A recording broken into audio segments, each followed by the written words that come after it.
And Republican Congressman Jim Jordan of Ohio joins me now. Congressman, thanks for joining us. You were a yes vote today. Yeah. The bill now goes to the Senate. I want to play you something that Senator John McCain, your party's 2008 nominee for president, told me just yesterday. In the United States Senate, we will not repeal or defund Obamacare. We will not. And to think we can is not rational.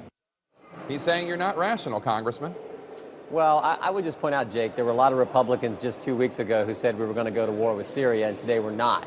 So look, when the American people get engaged, they have a way of making elected officials see the light, find the Lord, and do the right thing. This bill's the right thing. I mean, it funds the government. I don't see the Democrats introducing a bill that funds the government. This bill funds the government, and more importantly, it delays and stops a law everyone in the country, everyone knows is bad, including the president, who's delayed parts of it for big business, including James Hoffa, who's called this thing a law that's going to harm working Americans, change the work week. I mean, everyone knows this is bad. It's just not accurate to say that everyone knows it's bad. I think the latest polling that CNN has, 42% or so of the American people approving of the law.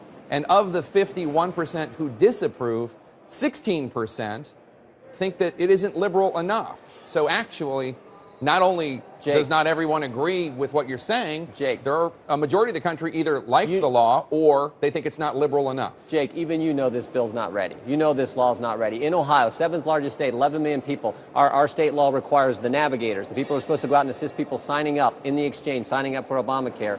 Not one single navigator has been licensed by the state insurance commissioner as required by Ohio law. Not one, and we are 10 days away from this thing starting.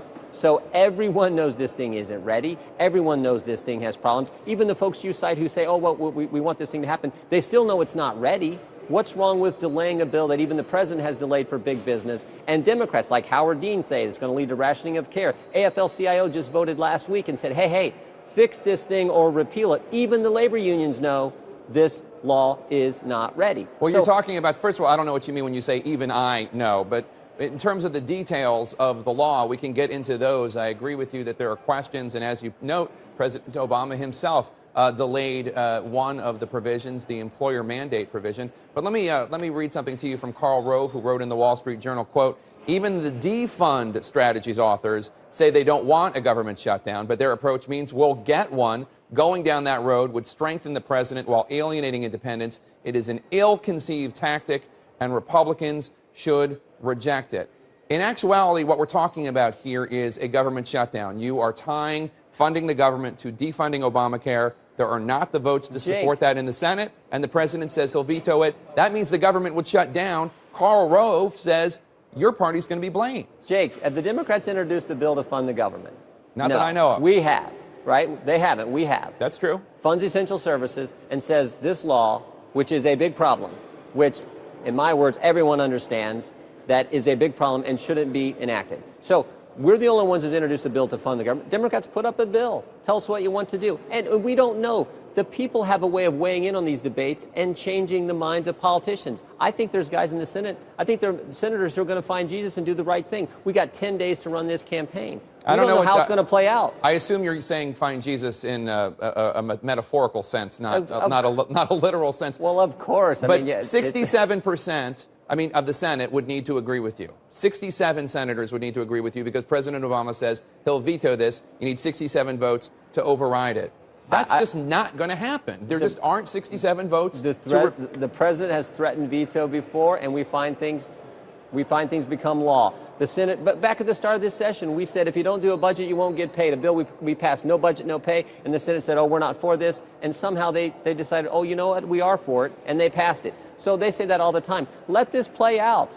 Let this debate happen. What's wrong with that? The House took a position today, bipartisan, I might add. There were some Democrats who supported this. Bipartisan bill, send it to the Senate, let the debate play out, let the American people weigh in.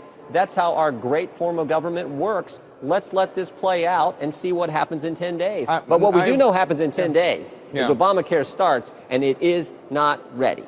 Well, I have no issue with a debate taking place in the Senate, certainly. And you're right, there was a bipartisan vote in favor of defunding. There also was a bipartisan vote against defunding. One quick question for you, though. If Obamacare would be scrapped, where is the Republican health care plan to help all those uninsured Americans? And whatever happened to Republicans who thought that freeloaders, people who used emergency rooms as their primary care physician, putting the charge onto you and me and all your voters who have insurance, whatever happened to those individuals being held responsible and being required to have some sort of personal accountability?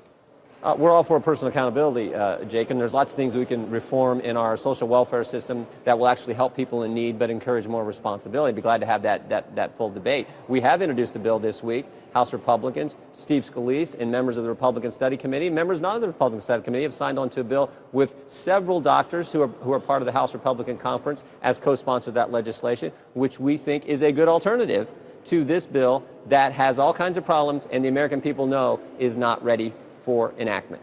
Congressman Jim Jordan, I'd love to have you on to talk more about this issue. I know you have to run back to your beautiful Buckeye state of Ohio. Thanks for joining us. You bet. Thank you.